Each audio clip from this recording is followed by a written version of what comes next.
We all admire people who remain unshaken in moments of crisis. They don't panic, they don't lash out, they don't crumble under pressure. And we often think, wow, they must be special, they must be different. But the truth is, they aren't different. They are trained. Calmness is not a trait you're born with, it's a skill you develop. And like any skill, it takes practice. The difference between those who break under pressure and those who rise above it comes down to preparation. Because when emotions run high, we don't rise to the level of our expectations, we fall to the level of our training. Think about it. How do pilots stay calm when an engine fails mid-flight? How do firefighters run toward danger when every instinct screams to run away? Training, repetition, muscle memory. They don't hope to stay calm, they prepare to stay calm. And the same applies to your life. Whether it's a heated argument, a stressful deadline, or an unexpected setback, your ability to stay composed will determine the outcome. Because panic never fixes a problem, it only amplifies it. First, practice detachment. When something triggers you, take a step back, physically, mentally, or both. Look at the situation as if you were an outsider. Ask yourself, if I weren't emotionally involved, how would I see this? That single shift in perspective can change everything. Second, master your breathing. When stress hits, your body reacts before your mind does. Your heart races, your breath shortens, your muscles tense. But you have control. Slowing your breath slows your mind. Inhale for 4 seconds, hold for 4, exhale for 4. Do it until you feel your body settle. Because when your body is calm, your mind follows. Third, reframe your challenges. Instead of seeing problems as threats, see them as training. Every difficult situation is a lesson preparing you for the next. When you shift your mindset from why is this happening to me to what can I learn from this, you gain control. You're no longer a victim of circumstance, you're a student of growth. Pause before reacting. When emotions run high, delay your response. Give yourself a moment to process before speaking or acting. The best decisions are made in clarity, not in chaos. Staying calm doesn't mean you suppress your emotions, it means you manage them. It means you recognize that while you can't always control what happens, you can control how you respond.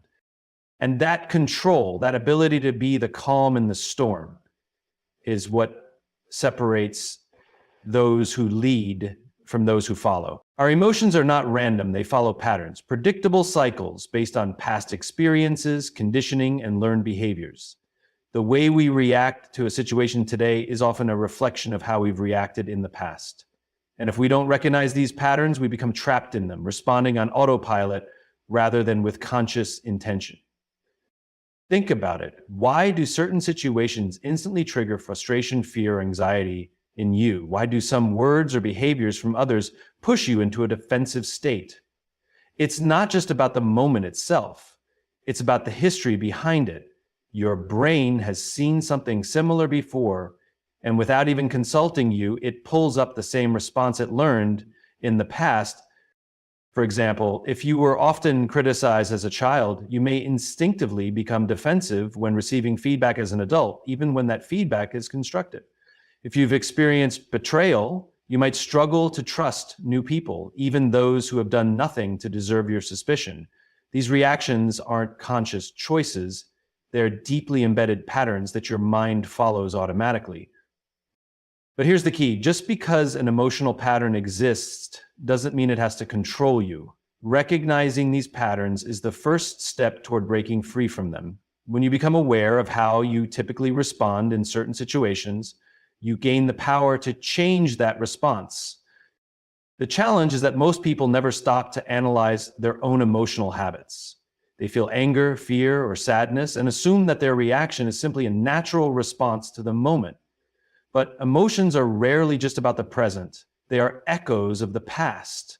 And if you can recognize those echoes, you can choose to react differently. So how do you break free from emotional patterns that no longer serve you? Pause and observe. The next time you feel a strong emotional reaction, don't act on it immediately. Instead, pause and observe it. Ask yourself, have I felt this before? Is this reaction familiar? Simply recognizing that you're following an old emotional pattern can weaken its grip on you. Identify the root cause, dig deeper. Where did this reaction come from? Is it truly about the current situation, or is it connected to past experiences? When you trace an emotion back to its origin, you often realize that your response isn't really about the present moment at all. Challenge the narrative often. Our emotional patterns are based on outdated beliefs. If your pattern is to get defensive when criticized, ask yourself, is this feedback actually a threat, or is it an opportunity to grow? If your pattern is to shut down and conflict, ask, is avoiding this discussion really protecting me, or is it preventing me from resolving the issue? Practice a new response. Once you recognize a pattern, deliberately practice a different response. If your pattern is to react with anger, try responding with curiosity instead. If your pattern is to avoid difficult conversations, try engaging in them with calmness. This takes time and effort, but with repetition, you can rewire your brain to respond differently. The ultimate goal is to become the designer of your emotions rather than the victim of them. When you understand that emotions follow patterns, you stop feeling powerless in the face of strong reactions. You realize that while you may not control the first emotion that arises, you do control what happens next. And this is where true emotional intelligence begins, not in suppressing emotions, but in understanding them, not in reacting blindly, but in responding wisely. Because the people who remain calm in high-pressure situations are not emotionless. They are simply aware of their emotional patterns and have trained themselves to choose their responses. So the next time you feel overwhelmed by an emotion, remember, it's not just about this moment. It's about a pattern, and patterns can be changed. It starts with awareness, it grows with practice, and it ends with you being in control of your emotions rather than your emotions controlling you. Calmness is not something that just happens. It is not a trait reserved for the lucky or the naturally composed. It is a skill, one that is built through practice, discipline, and preparation. The people who remain calm under pressure, who make sound decisions in chaos, and who lead when others panic are not simply wired differently. They are trained differently. About elite soldiers, pilots, or emergency responders. They face life-threatening situations regularly, yet they don't freeze, they don't overreact, they don't allow fear or stress to dictate their actions. Why? Because they have rehearsed every possible scenario before it happens. They don't rely on hope to stay calm, they rely on preparation. The same principle applies to everyday life. Whether it's a high-stakes business negotiation, a difficult conversation, or an unexpected crisis, your ability to stay composed doesn't come from wishful thinking. It comes from the work you've done beforehand. Many people believe that calmness is a personality trait, something you either have or don't. But that's not true. Imagine two people facing the same stressful situation. One panics, the other remains steady. The difference isn't in their genetics. It's in their preparation. The person who panics has likely never trained their mind to manage pressure. They haven't practiced regulating their emotions, so when stress hits, they are overwhelmed. On the other hand, the person who stays calm has built habits that prepare them for such moments. They have conditioned themselves to slow their breathing, organize their thoughts, and focus on solutions rather than problems. Rehearse possible scenarios. The best way to remain calm in any situation is to have already thought through how you'll handle it. Athletes visualize their performance before stepping onto the field. Public speakers rehearse their speeches repeatedly. Professionals anticipate challenges before walking into a big meeting. The more you prepare, the less room there is for fear to take over. Develop emotional regulation strategies. When stress spikes, your nervous system reacts before your mind does. If you don't train yourself to control your emotions, they will control you. Techniques like deep breathing, mindfulness, and controlled pauses help you slow down in high-pressure moments. Practice these habits daily so that they become second nature when you need them most. The greatest leaders, decision makers, and problem solvers in history didn't stumble into their ability to stay calm. They built it, they trained for it, they prepared themselves long before they needed to. If you want to be the person who others look to in times of crisis, if you want to be the one who remains steady when things go wrong, then start preparing now. Train yourself in moments of peace so that you're ready in moments of chaos. Because control doesn't come from the moment, it comes from the preparation before it.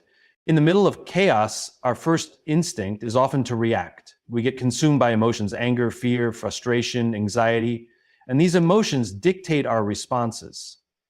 But the problem with reacting emotionally is that it blinds us to the bigger picture. We become so absorbed in the moment that we lose the ability to think clearly. That's why the ability to detach is so powerful. Detachment is not about indifference. It's not about ignoring problems or suppressing emotions. It's about creating space between yourself and the situation so you can see things for what they really are. When you detach, you remove yourself from the emotional storm and gain a higher vantage point, one that allows you to respond with clarity, logic, and wisdom.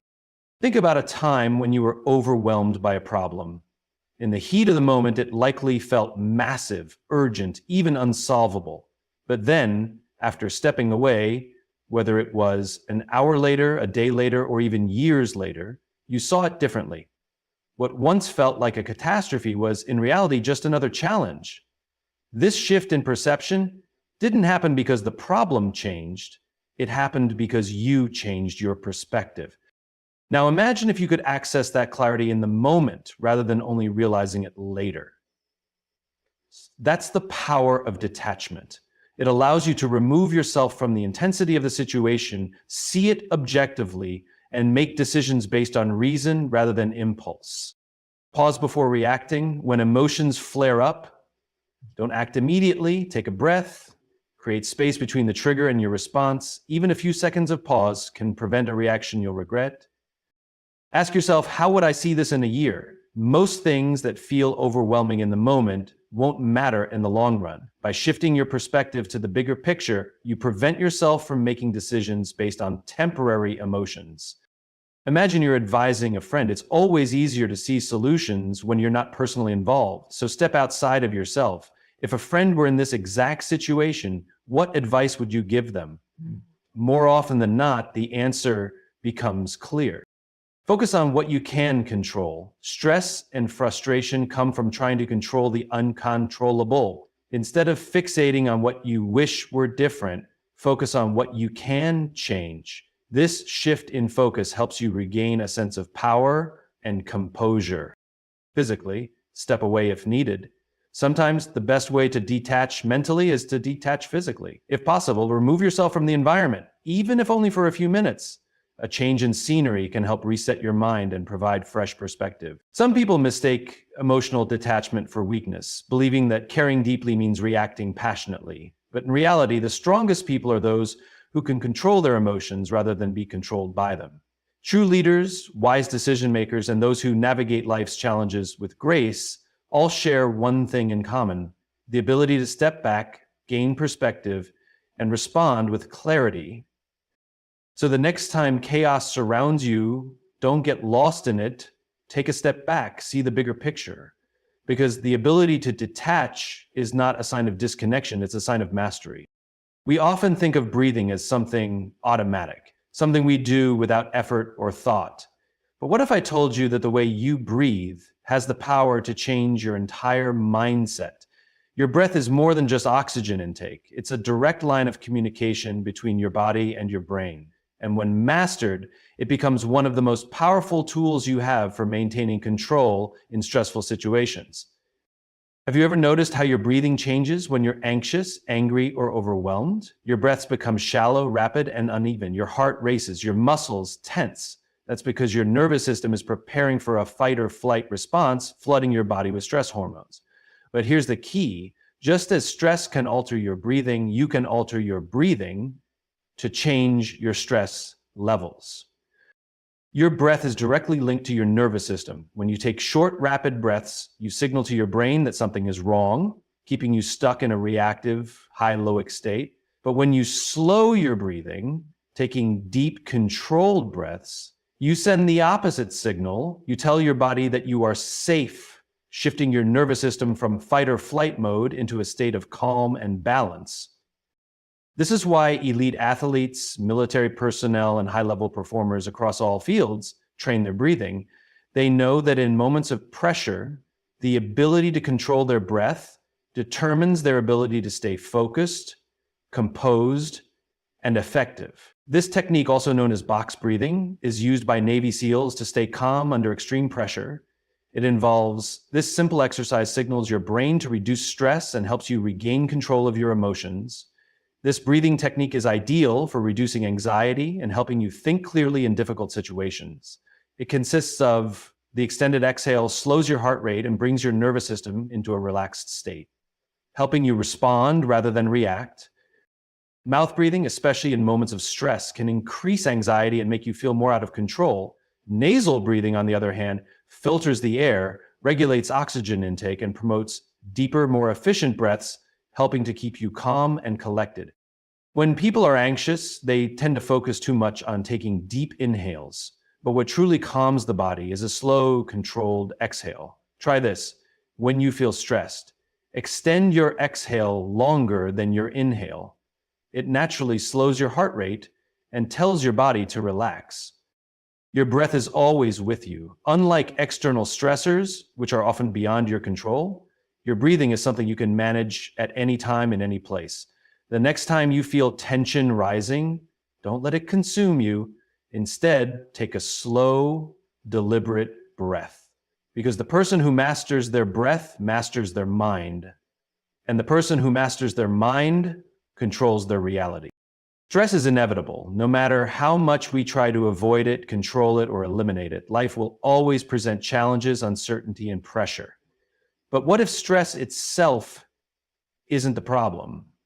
What if the real issue is how we view it? Most people see stress as a threat, something that harms them, drains them, or signals that things are going wrong. But in reality, stress is just energy. And like any form of energy, it can be directed, shaped, and used to our advantage. The key is learning to reframe the narrative. Instead of seeing stress as something that weakens you, see it as something that strengthens you. Because the way you define a situation determines how you handle it. Think about the moments in your life when you grew the most, when you became stronger, wiser, or more capable. Were those moments easy? Probably not. Growth rarely comes from comfort. It comes from challenge. It comes from being tested. It comes from pushing past limits you once thought were impossible. Lead athletes put their bodies under intense stress to build strength and endurance. Entrepreneurs take on high levels of pressure to build businesses. Public speakers confront their fears of judgment to develop confidence. The stress itself is not the enemy, it's the path to mastery. This is true not just in extreme situations, but in everyday life. When faced with stress, you have two choices. You can see it as a burden, something that drains you and makes life harder, or you can see it as fuel, an opportunity to sharpen your skills, expand your resilience, and prove to yourself that you're capable of handling more than you thought. The words we attach to stress shape how we experience it. Instead of saying, "I'm overwhelmed," try saying, "I'm being challenged and this is an opportunity to grow." Instead of thinking, "This is too much for me," say, "This is stretching my limits and that's how I get stronger."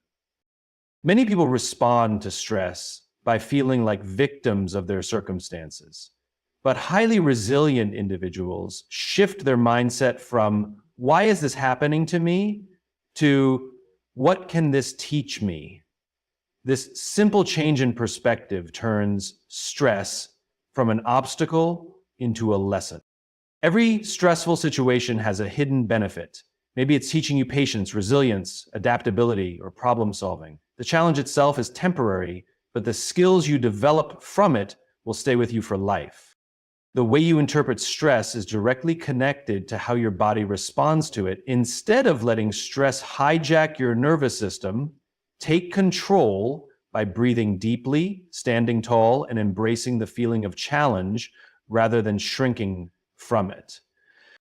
If you believe stress is harmful, it will be. If you believe stress is a tool for growth, it will be. The difference isn't in the situation itself, but in how you choose to interpret it. So the next time you feel pressure building, remind yourself, this is not a sign of failure. This is a sign that you are growing. Stress isn't something to escape, it's something to embrace. Because the more you reframe your struggles, the stronger you become. Emotions are powerful. They drive our decisions, fuel our passions, and influence the way we see the world.